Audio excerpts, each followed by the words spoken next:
Welcome to the Slop Farm. Enjoy the video. You start by cutting power to variables that cause flashing.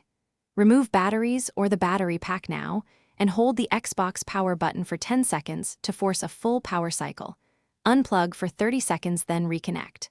Once done, plug the controller directly into the console with an original USB cable to force a wired connection and stop wireless pairing noise.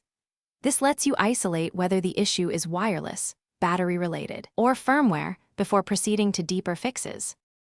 Once wired, do a cold reset on the controller by holding the sync button and the menu button together for 10 seconds. This clears temporary glitches.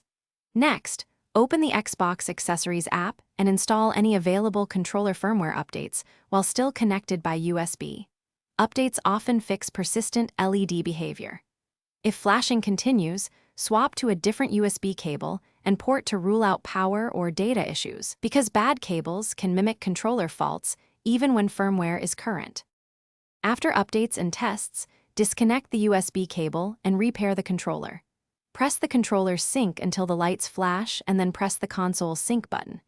Make sure battery contacts are clean and fully seated.